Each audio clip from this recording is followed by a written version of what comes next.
Before the advent of mankind, other alien races were already exploring the rest of the universe. On the planet Somaris, Mills is watching his daughter Nevine play around on the beach while he explains to his wife Alia that he's accepted a 2-year exploration job. Usually he does short runs, but this time he wants the extra money to pay for a treatment for Nevine's sickness. Then Mills teaches Nevine how to whistle with her hands before finally discussing the subject of his trip with her too. Sometime later, Mills is the pilot in charge of a ship that carries a crew in cryogenic sleep. One day, the ship encounters unexpected meteorite activity and gets hit multiple times by chunks of meteorite. As the ship begins coming apart, Mills rushes to the cockpit and sends an emergency signal while guiding the ship to land on the nearest planet. The ship ends up breaking up in 2 parts, and as Mills watches the inevitable crash, he thinks about his daughter before falling unconscious.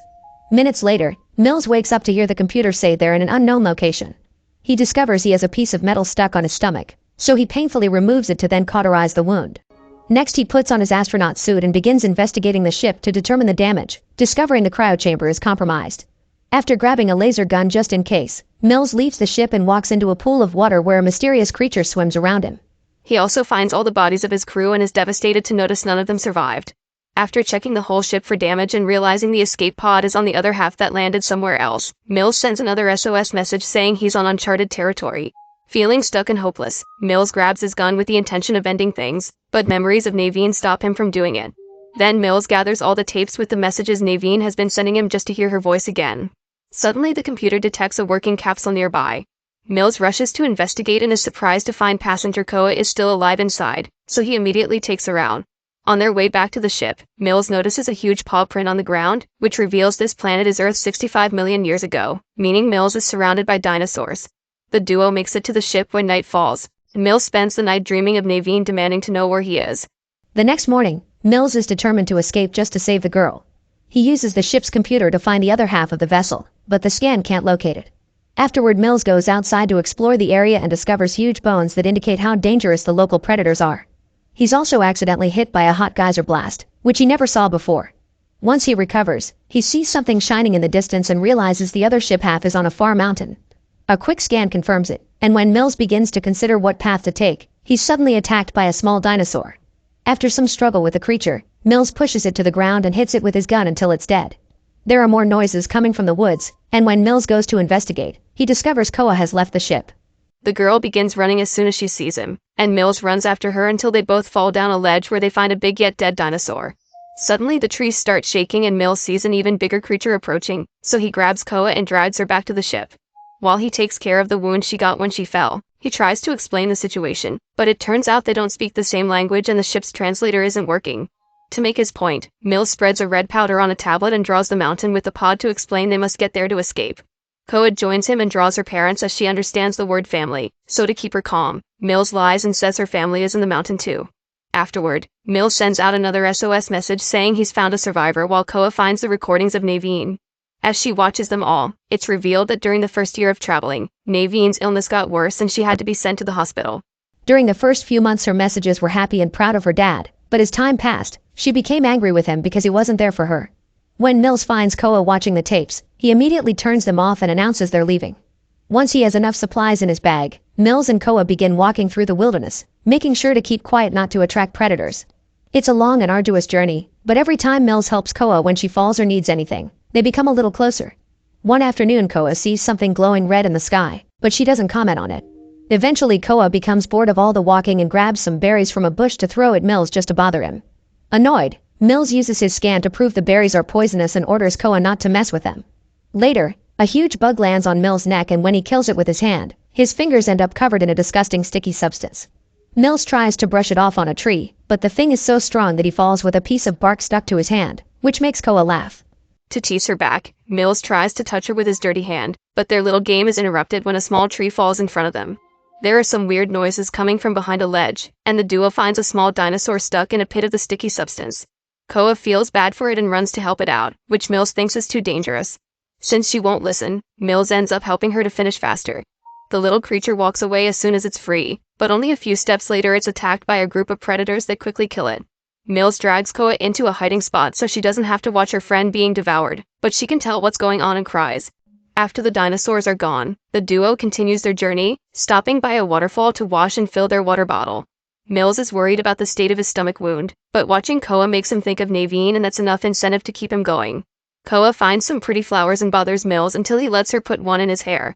Minutes later, Mills' scanner loses the location of the mountain, so he decides to climb a tree for a better view and scan the area again.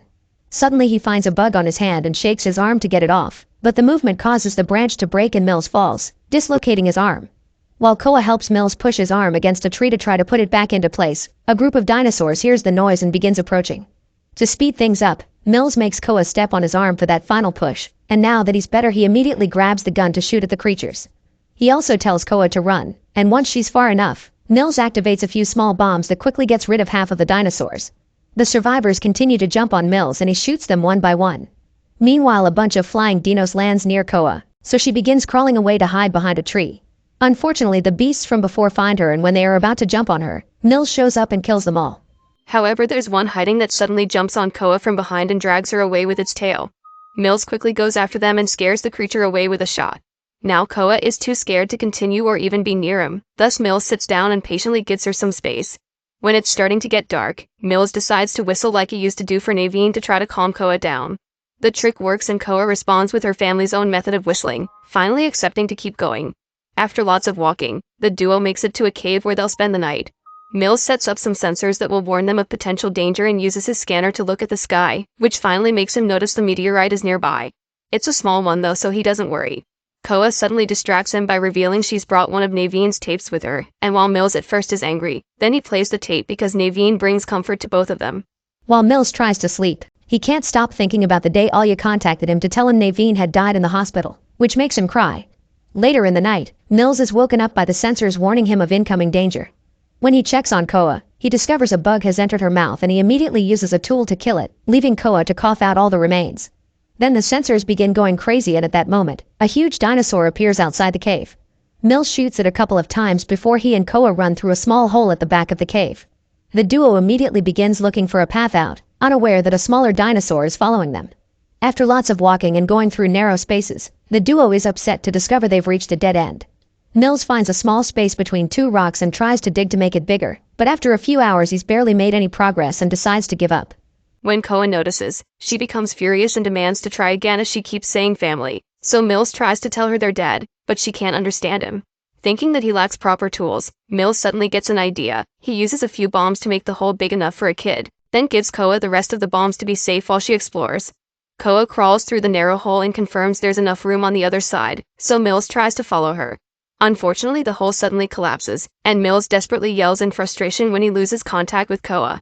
At that moment, Mills hears the dinosaur approaching, thus he grabs his gun and returns to the previous cave, where he uses his scanner to know where the dinosaur is. When the creature tries to attack him from behind, Mills expects it and begins shooting it, but the dinosaur hits him and makes him drop the gun. Then the beast grabs Mills and bites his arm, but Mills fights it off until he manages to reach his scanner and activates a screeching sound that hurts the dinosaur's ears. With the animal distracted, Mills retrieves his gun and kills it. Meanwhile, Koa makes it outside. She explores the forest alone and finds a huge bone that she can use as a weapon, so she wraps it up with poisonous berries and a big leaf before putting it away in the bag. Minutes later, Mills manages to leave the cave, and when he sees that a huge meteorite is coming closer, he uses his scanner to learn that the meteorite he saw before had only been a broken piece of a bigger one that will hit in a few hours, triggering a catastrophic extinction event. He immediately goes looking for Koa and hears her scream when a dinosaur approaches her. Koa rushes to hide inside a tree trunk while Mills runs in her direction, but he trips and falls right into a pit of quicksand. He tries to call for Koa, but he slowly sinks until he can't talk anymore. Koa hears Mills' call, so she gathers her courage and waits for the dinosaur to enter the tree trunk to throw the bombs at it before running. With the beast dead, Koa can safely reach the quicksand and bend over a tree to help Mills come out of the pit. The duo reunites with a tight hug, and then Mills explains the meteorite to Koa in order to run through the last few miles. In the evening, the duo finally makes it to the base of the mountain. Mills ties some rope around Koa and she starts climbing up first, then she smartly ties the rope in a very intricate way around trees and rocks so it'll stand Mills' weight as he climbs up as well. Moments later they find the other half of the ship, and Mills immediately turns on the computer to confirm there's a rescue vessel coming for them. Koa goes looking for her family and eventually finds all the destroyed cryotacs, so she gets furious with Mills for the lie. As she cries, Mills takes out a picture of Nevine and explains he lost his daughter while he was on a job, meaning now he can't allow that to happen again.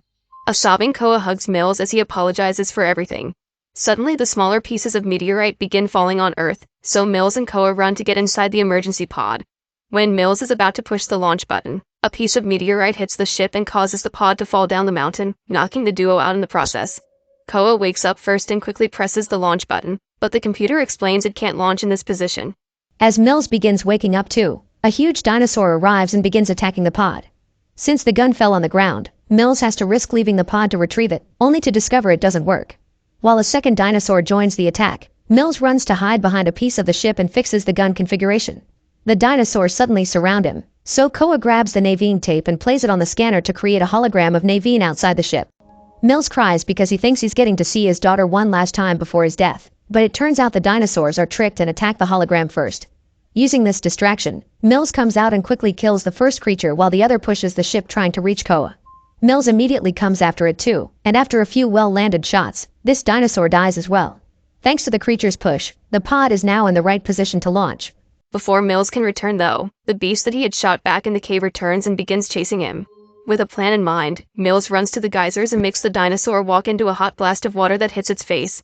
Unfortunately, it doesn't cause much damage, but at that moment Koa shows up and stabs the dinosaur in the eye with the bone she prepared earlier. The dinosaur starts flailing and walks on top of another geyser. This time the blast hits it on the stomach and successfully burns it to death.